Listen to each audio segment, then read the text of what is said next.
Today is Friday, May 8th, 2026, and today is National Coconut Cream Pie Day, which feels like one of those very specific things that somehow still manages to stick around. Welcome to Wait That's Random, This Day in History.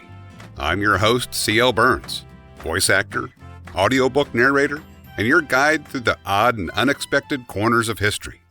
Let's dive in. On May 8th, 1978, Reinhold Messner reached the summit of Mount Everest without using supplemental oxygen. At the time, that wasn't just difficult, it was considered unlikely, because at that altitude, the air holds about a third of the oxygen found at sea level. Most climbers relied on oxygen tanks just to function. Without it, even basic movement becomes harder. Thinking slows down, coordination drops, and the margin for error gets smaller. Messner, along with Peter Habler, chose to attempt it anyway, and they made it to the top. What stands out here isn't just the climb, it's how it changed the perception of limits. Because once something like that is done, even once, it stops being theoretical. It becomes possible, no matter how crazy. And that shifts the way people approach it going forward. And sometimes the shift doesn't come from a physical limit. It comes from how something is organized. Today in 1914, Paramount Pictures was founded. At the time, film was still developing as a medium. No pun intended. Short features, limited distribution, nothing like the scale it would eventually reach. What changed here wasn't just the production of films.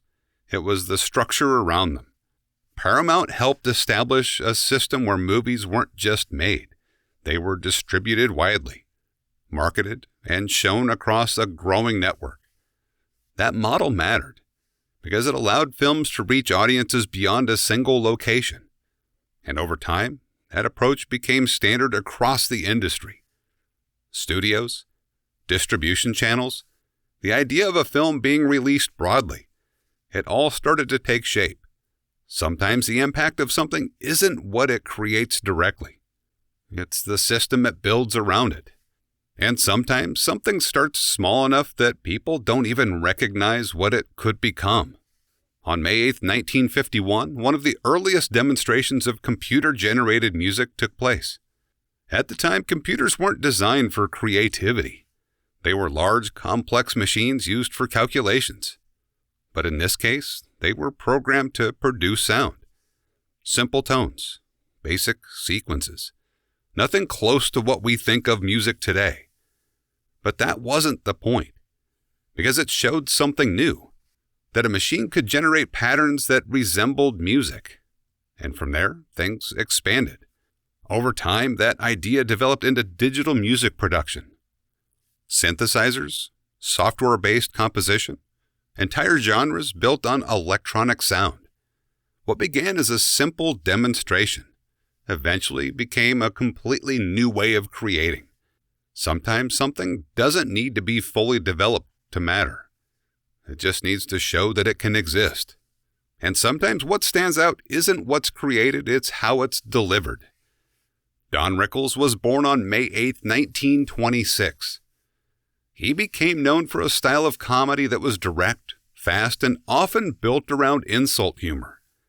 At first glance, this kind of approach could easily go the wrong way.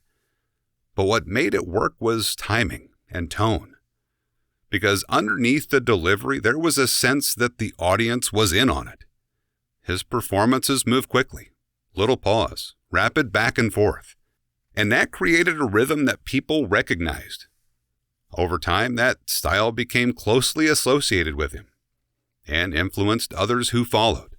Sometimes what makes something effective isn't the content itself, it's how it's delivered. At first, these don't seem connected, but they start to line up. A limit gets pushed beyond what people expected. A system forms that allows something to grow. And a small experiment opens the door for something much larger. Different situations, but each one shows how change often starts before it's fully recognized. Anyway, that's what came together while working through May 8th. We'll see what the next day brings. If you'd like to hear more of my work or explore the books and projects I've been a part of, You can find it all at waitthat'srandom.com. I'm C.L. Burns, and I appreciate you stopping by. I'll see you tomorrow.